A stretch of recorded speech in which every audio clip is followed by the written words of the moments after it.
Okay, I am gonna start the live stream.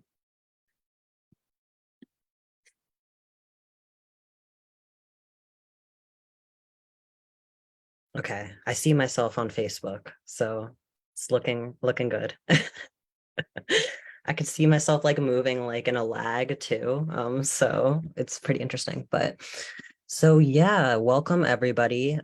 This is our second meeting for NJ Voices, and today we're going to be talking about paid leave for healing and wellness. And I'm really excited. We're going to be having Cecile leading our conversation today. With that, I'll actually welcome Cecile to give you guys just a brief intro. Yes, well, welcome everyone. Thank you all for joining today and, sharing your stories, just preemptively saying thank you for sharing your stories and listening to ours. This is our second meeting that we're having for this year. And while we are waiting and getting ready to do the meeting, I want you to put in the chat for me.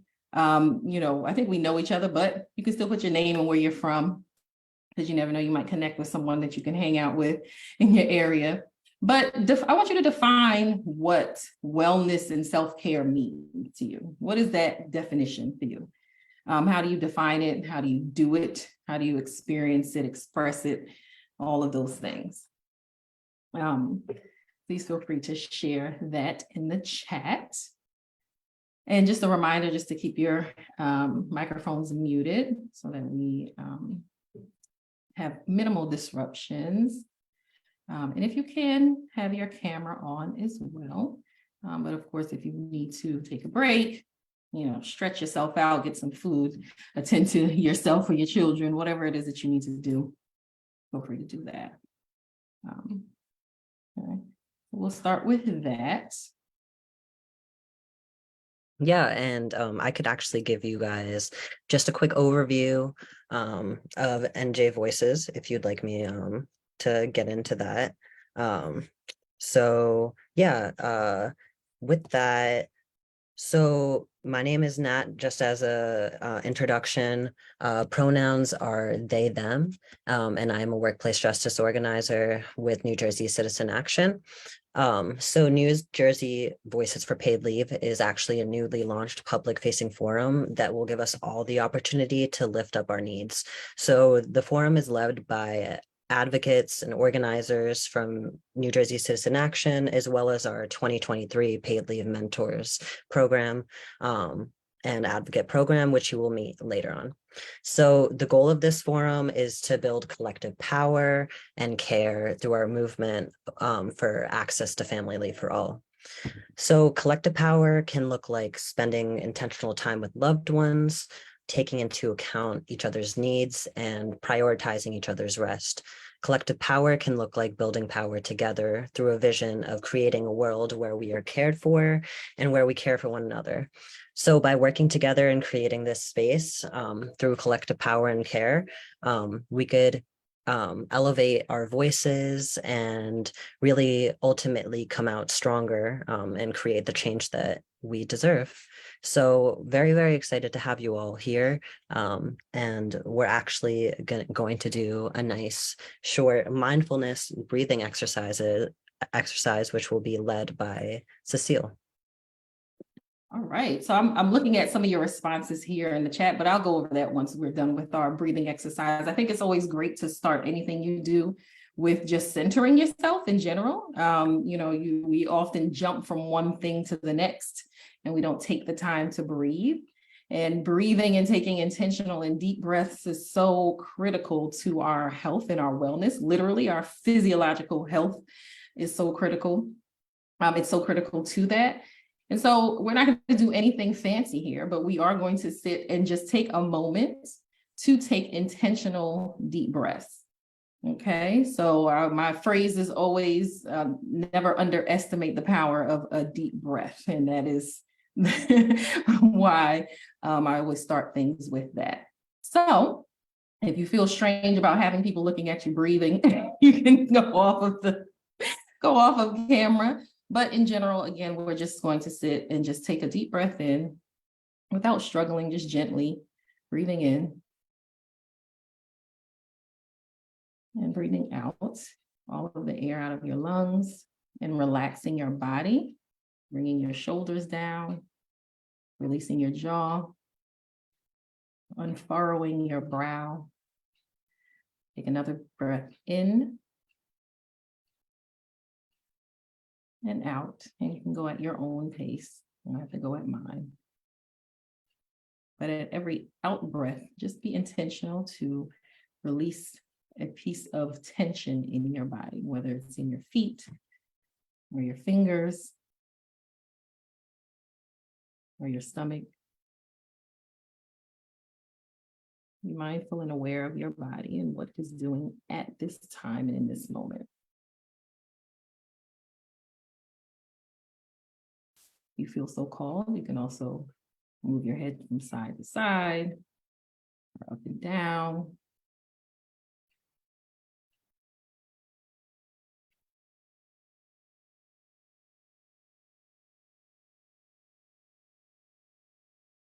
Stretching your wrists. You might have been typing all day and they might be needing some lubrication. So just take a moment to pay attention to your wrists. Do the same thing for your ankles. We don't pay enough attention to our ankles. It's an important muscle.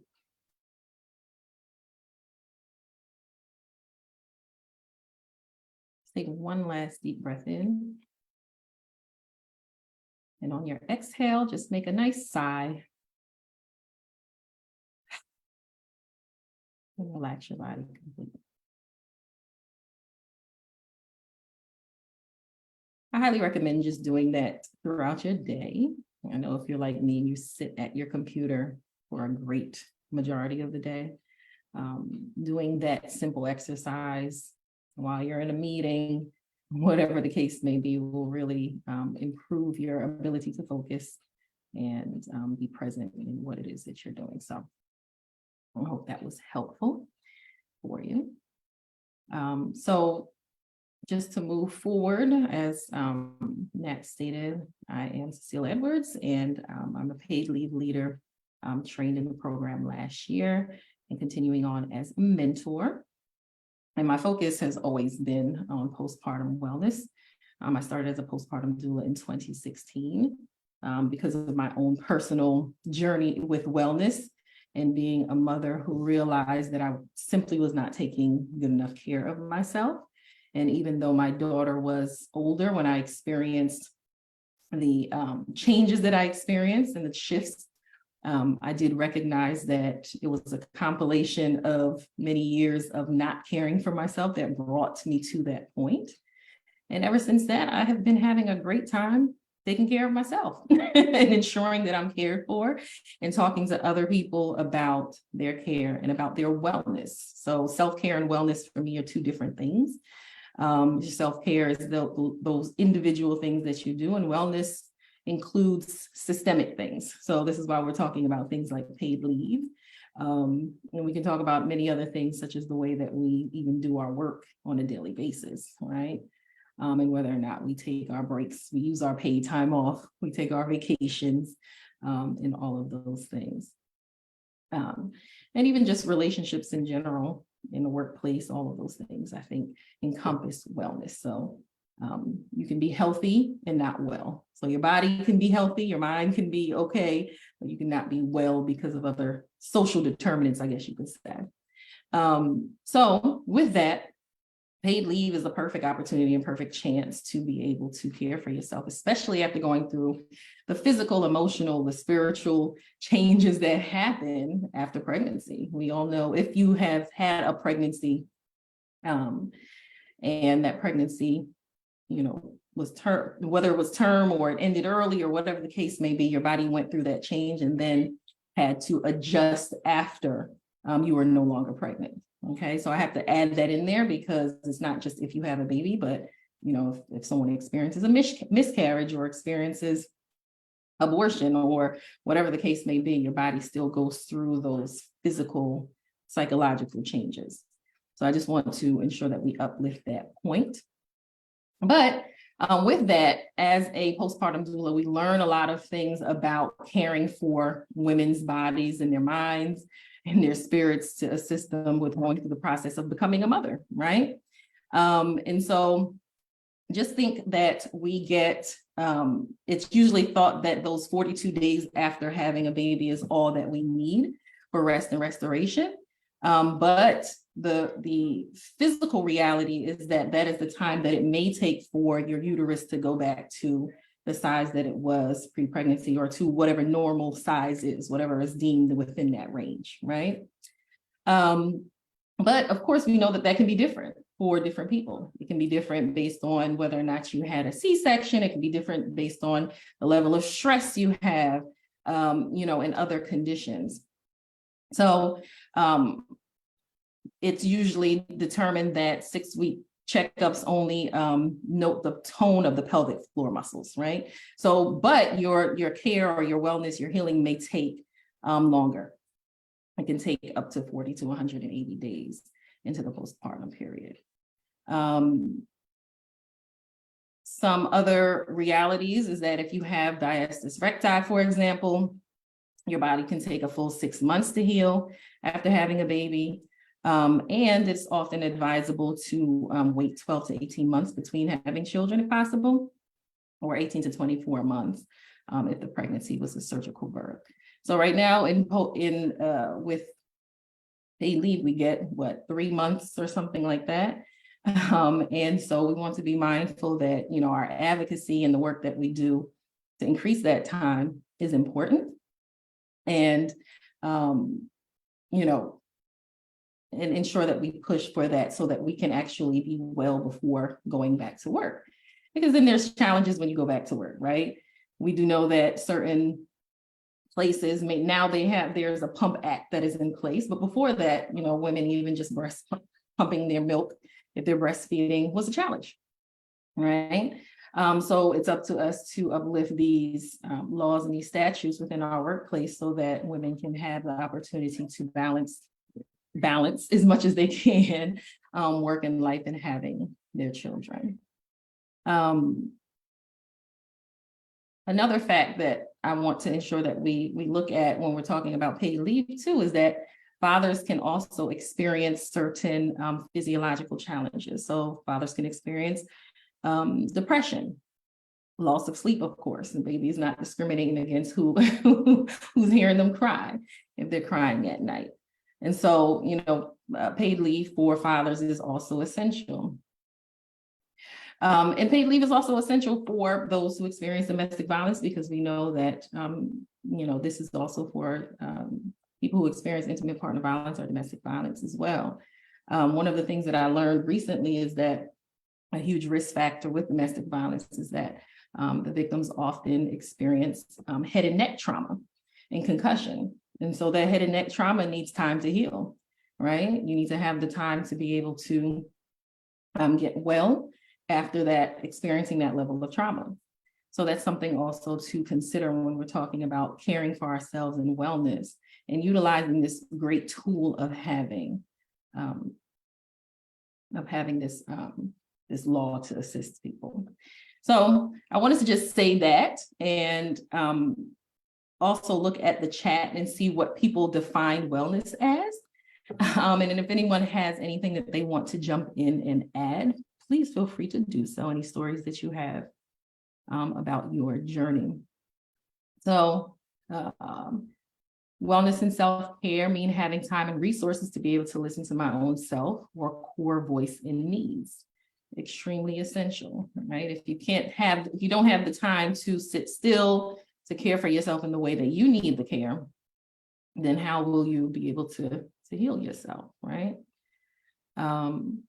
Doing what's best for you as it pertains to your wellness.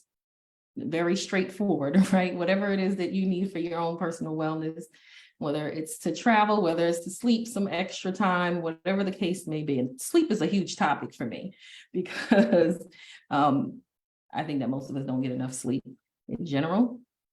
And, even if you take some days off so that you can consecutive days off so you can get some sleep. I think it's 3 days you can take off without needing a doctor's note for your workplace. Take those days off and take a nap.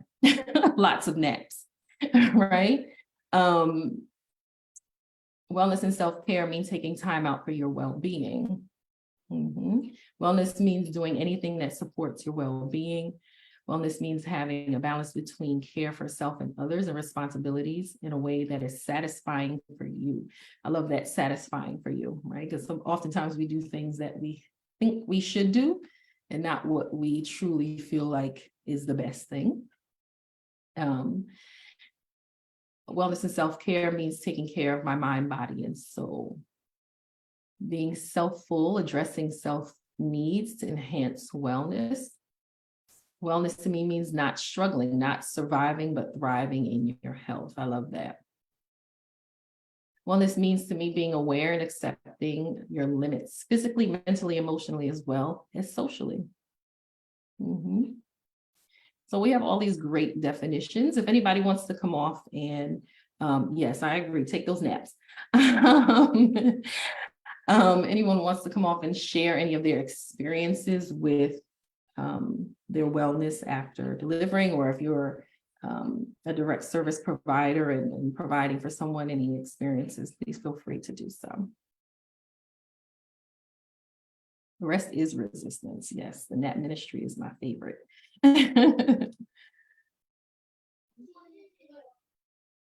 Thank you, Cecile. That was some awesome facts. My name is Alrima, and I would like to tell about my experience, which actually highlights the information that you provided. So it is literally going to go hand in hand to what you said. In my last pregnancy, it was my ultimately my fourth pregnancy, because the one prior to was a miscarriage. Again, in the Black and Brown community, I don't think we're fully aware of that 12 to 18 months gap or 24 months gap. So I made the mistake of getting pregnant 2 months after a miscarriage that I had to actually be admitted to for the hospital because I bled too much.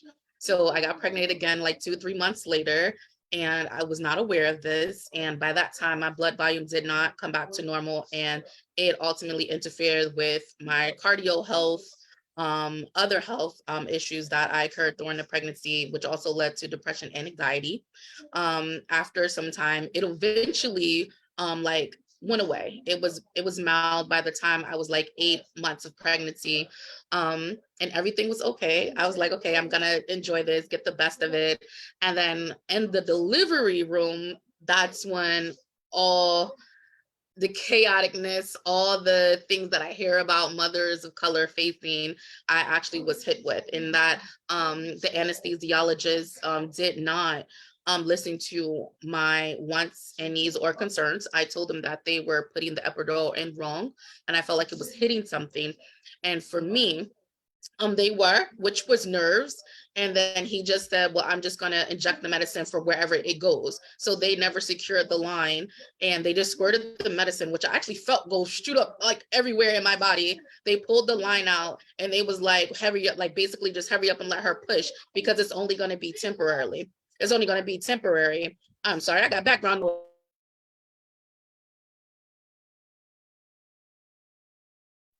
So this is my background noise. This is wellness for me. I need a vacation. So for me, I had to actually go on a leave after that, because for me, like 2 weeks postpartum, I ended up in the ICU because my doctor actually was not listening to me. And what I just found out, ACOG actually posted something in 2018 and said that they recommend for pregnant women in postpartum to actually get a checkup 3 weeks after they have a baby. And then your second one is supposed to be 6 weeks. And then you're supposed to have like any other visits in between as you see fit. I wasn't aware of that. But my symptoms in postpartum hit like 2 weeks postpartum, and I ended up in ICU because my doctor wasn't taking my concerns. And then it ended up my organs was fighting each other, and I kind of had to relearn how to walk. So it took me about 2 months for my strength to come back, for all of my muscles to regain its strength, for all of my nerves to have to get back. But I say that because at that point, I had to use the leave for what it was. Did I make it work for me? Absolutely, because I call myself a finesse when it comes to certain things. So I try to make things work towards my situation. And at that time, I had a doctor who was willing to actually be like, well, you know what? If you need this time, I'm not going to dispute it, and then sign off on it to give me extra time. So I don't think people are aware that they can actually request more time if they're not physically or mentally able to go back to work. Now, will you have job protection? That's subject to a different type of topic or conversation. But at the end of the day, I cared more about my health and well-being and make sure that I was alive for my other children that was already here Earthside, and then the new baby that I just brought to Earth. The leave that's today, I wish it was the leave that I had in 2017, because the leave now is like super beneficial. It is a bigger payout, it's a longer leave. But I do feel like people need to actually take advantage of the leave, actually know what they're walking into when they're speaking to their provider, and stop solely relying on the medical providers to provide them with all of the information, because everybody is just sticking to that 6 to 8 week rule. So they're like, 6 weeks, you're going back to work. 8 weeks, if you have a C-section, then you can go back to work, where we actually need to do our own due diligence and look into this so we can be our own advocates and get the support that we need. Awesome. Thank you so much for being, first of all, for being so open and vulnerable with us, and for sharing your experience. That's not something that anyone should go through. And I just want to let you know that we are all here for you and we see you. And we appreciate your presence a lot. So with that, I kind of wanted to also share my experience when it comes to taking leave in wellness, and its connection to gender affirming care. So in 2021, in the summer of 2021, I got top surgery, and that was a big point in my transition. And during my consultation, I was told that I'm definitely going to need people there to take care of me after, recovery, because recovery was 6 weeks long. And they recommended either my family come or me get an in-home nurse. I couldn't really navigate or figure out how to go about getting an in-home nurse, and at the time I was in Pittsburgh and my family was in New Jersey, so it was a 6.5-hour drive. But luckily my parents were able to take sick days and come and stay with me for the first 5 days after recovery. That was not only a lifesaver physically for me, but emotionally it was essential to my well-being. It was essential to my wellness and my healing. I think that, a lot of the times people think that, oh, you got gender affirming care, it's such, you got a procedure done that's affirming, and it's very exciting, it's true, but it's also, there is a big emotional toll that plays into the whole entire conversation. So during my first 10 days of recovery, I had drains coming out of both sides of my body, and I had to strip those drains every 6 hours, record the fluids, and I also had to I was on a painkiller schedule, antibiotic schedule, so I was waking up every 2 to 4 hours. So on top of that, I also had to bind for 6 weeks. So that was really difficult because, like I said, I'm grateful that my parents were there. But then for after those 5 days, I was alone for 23 days, and I couldn't move my arms above my hips. I couldn't drive, and so just even the act of binding post-op was really difficult for me to do on my own. It was a really, really difficult part of my healing. But my best friend, after those 23 days, came to visit me and helped me bind, was able to bind for me within a minute. And every day I was spending an hour just standing in front of the mirror trying to wrap this ace bandage around. So it was, it was a very emotional and rough. It was definitely the hardest experience I've ever had in my life, but it was a life-changing experience. I would never take back that choice. I've never felt happier in my identity in my body. And I really feel like, my parents' ability to take leave to care for me, and just the entire experience really taught me the true meaning of healing and wellness and self-care and compassion. So I kind of wanted to share that perspective with everyone. And I also wanted to share a short video, which actually was created by our partner network, Family Values at Work. And it highlights the importance of chosen family, and it highlights actually trans parents. So I will share my screen and we could take a quick look at that.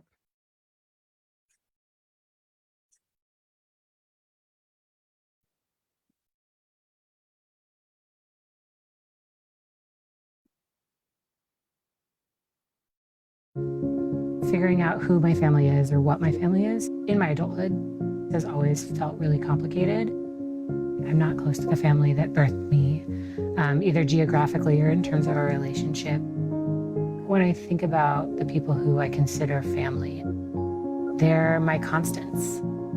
In life, there's joy, there's celebration, there's fear and loss, and the people who are my family are the people who are constant through that. My mom and I are very close. For queer and trans families, like for any family, we take care of each other through good times and through really, really hard times. Kieran's already a part of my family. In having a baby, we are adding to our family. I hope for what most parents hope for, and that my baby is happy and healthy. I'll have this tiny human being who hopefully won't have any significant health concerns, but regardless, will need. Yeah, I just wanted to show you guys a quick snippet of that. That video really hit me. I haven't seen a video that shows trans parents going through pregnancy, and as a trans individual who I want to get pregnant one day. I want to have my own baby one day. And it's discussions like this with all of you, and videos like that, and just discussions about community and healing that really, give me hope. So, I hope that gave everyone a great perspective. And I'm actually going to pass it over to Yarrow now to give you some campaign updates, as well as some information on our lobby days. Thanks, Nat. Thanks, Cecile. Thanks, Alrima. Very moving. And I could say more, but I'll just quickly get to the point in the agenda where I'm going to share with you the fact, we are trying to change culture here. We're trying to make the idea of our needs for care and healing more centered, and that we need to be able to afford to take leave. We need to be able to count on our jobs. For many of us that rely on our incomes to make ends meet. So that's what we're here about. We're getting ready to launch our legislative campaign very soon. We have a fact sheet, I'll just show you really quick, that really focuses on the aspect of job protection, because that is a core area which our paid leave program doesn't cover. And you can see some of the stats here, how many folks are left out, what percentage. In particular, you see here, there's a disproportionate impact for lower earning workers that lack job protections, and then the fear of job loss is higher for workers of color than for white or non-Hispanic workers. So this is just a little quick summary talking about the issue of paid leave and job protection. And so what we're going to be doing is actually changing the law as we're simultaneously trying to change the culture. We're actually going to change the law, and with your help and support, we are going to hopefully have a bill introduced soon. It makes other changes as well, such as including self-employed folks that can then opt in, and other fixes, as well as increasing eligibility for folks that don't meet the current minimum earnings eligibility. So we are looking at a lobby day. Save the date for May 22nd. I believe that's a Monday. Whoops, sorry. So yeah, we'll be sharing more details as we kind of figure out the plan for having folks come and share their story about the need for paid leave and the need for job protection and making changes so that we can ensure access for all. So yeah, that's it. Back to you, Nat. All right, great. Thanks, Yaro. And yeah, so once again, thank you to everyone for being here. Next time we actually are going to be talking about, focusing on the need to take leave for mental health, which is very, very important when it comes to wellness and healing. And we will get more information out about next month's topic, as we figure out more.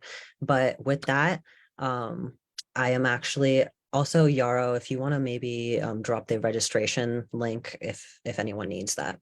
But yeah, so I'm gonna stop the live stream now. And we